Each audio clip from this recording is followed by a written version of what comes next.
Bienvenue, mesdames et messieurs, à votre bulletin d'information, le 15. En manchette, un incendie ravage un bâtiment de ferme de Saint-Irénée. Mototourisme, un créneau en développement. Et fête des saveurs pour le plaisir des sens.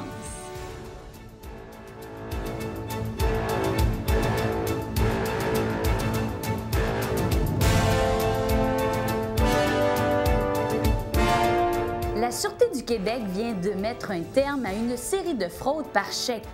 Les enquêteurs du Bureau régional d'enquête de Baie-Comeau ont résolu 16 dossiers de fraude commises l'automne dernier dans des commerces de 3 régions, la Côte-Nord, Saguenay-Lac-Saint-Jean et Charlevoix.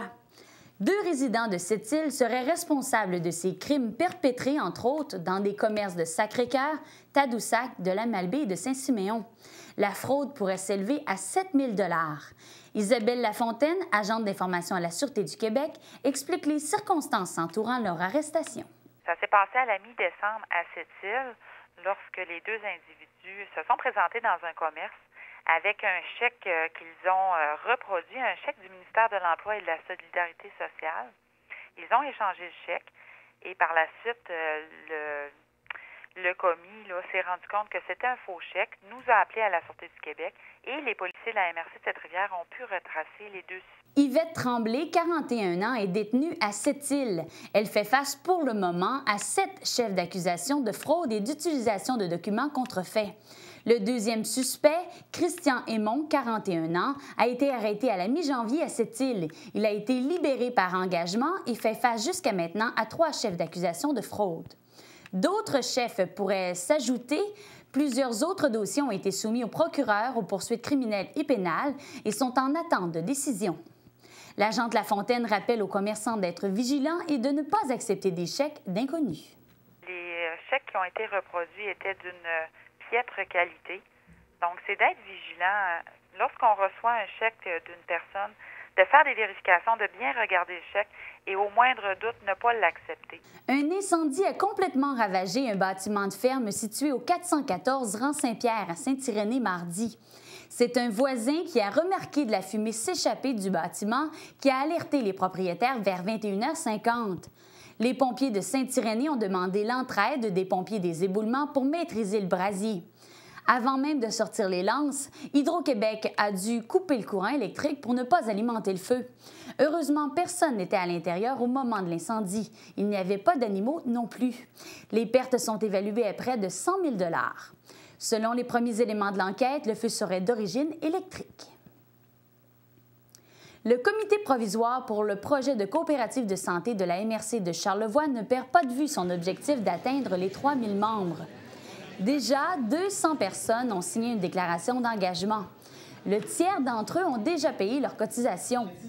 Pour atteindre le chiffre magique, le comité provisoire organise une nouvelle séance de consultation publique, cette fois-ci à Petite-Rivière-Saint-François le 19 février. 2 séances ont déjà eu lieu à Baie-Saint-Paul et aux Éboulements à la fin du mois de janvier. Lors de la séance de consultation, les membres du comité provisoire et les médecins qui adhèrent au principe de coopérative expliqueront en détail les avantages anticipés avec ce type d'organisation. La rencontre aura lieu à l'Hôtel de Ville de la municipalité de Petite-Rivière-Saint-François. Pour de plus amples renseignements, communiquez avec Karine Horvat, directrice générale de la MRC de Charlevoix. Le mototourisme gagne en popularité au Québec. 6 associations touristiques régionales y voient une opportunité. Elles ont décidé de former une alliance et de se mobiliser sous le regroupement de Québec à moto afin de promouvoir le mototourisme au Québec et plus particulièrement sur la rive nord du fleuve Saint-Laurent. La Naudière, Mauricie, Québec, Saguenay-Lac-Saint-Jean, Manicouagan et bien sûr Charlevoix se serreront les coudes pour attirer ce type de clientèle avec 18 circuits touristiques et 3 500 km de route présentés dans un carnet de 55 pages. Le dépliant est offert gratuitement sur le nouveau site web de l'Alliance au www.quebecamoto.com. Les ATR concentreront leurs efforts sur la clientèle motocycliste des grandes régions de Montréal et de Québec. Une participation au Salon de la moto de Québec et de Montréal est aussi prévue au courant de l'année 2009 et 2010. 35 000 feuillets incitatifs seront notamment distribués chez les concessionnaires de motocyclettes. De ce nombre, 10 000 seront insérés dans l'édition de mars 2009 du magazine Motocycliste. Les actions de l'Alliance pour 2011 seront mises au point en fonction des retombées des 2 premières années d'existence. Une trilogie de saveurs et de musique. Voilà ce que propose la table agro-touristique de Charlevoix lors de la 4e édition de sa fête des saveurs. Une opportunité en or pour les 40 producteurs, chefs et transformateurs membres de l'organisation de démontrer leur savoir-faire. Les produits locaux sont toujours à découvrir. Hein? Les gens sont toujours avides de découvrir des nouveaux produits.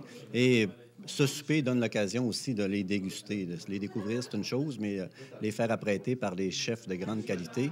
Donc, chefs de grande qualité avec produits de qualité en souper gastronomique. Donc, c'est des découvertes vraiment miraculeuses à découvrir. Mario Chabot de l'Auberge des Trois Canards, Steve Tremblay de l'Auberge des Falaises, Dominique Truchon de l'Auberge des Peupliers, Patrick Frégny du restaurant au 51, Jean-Michel Breton du Fairmont Manoir Richelieu, Éric Marquis de l'Armoire à glace, Bernard Tapin de la Maison Otis, Steve Rondeau de la Muse, ainsi qu'Alonzo Néron, enseignant au DEP cuisine d'établissement, Vincent Coulange du 51 et Denis Harvey, aussi enseignant au DEP pâtisserie du Centre d'éducation des adultes de formation professionnelle. En tout, 11 chefs allieront leur talent pour mettre en valeur les produits de la région. On va retrouver autant du magret de canard fumé, du foie gras, on va retrouver du poisson fumé, on va retrouver l'agneau, bien entendu, le veau. Tous les producteurs sont vraiment là. Maintenant, qu'est-ce que les chefs ont décidé de faire avec, ça reste à déterminer encore. Le repas gastronomique aura lieu le 4 avril à 18h30 à l'École secondaire du Plateau. Les billets sont en vente au coût de 95 $. Il s'agit de la seule activité de financement de la table, comme le rappelle Dominique Tremblay.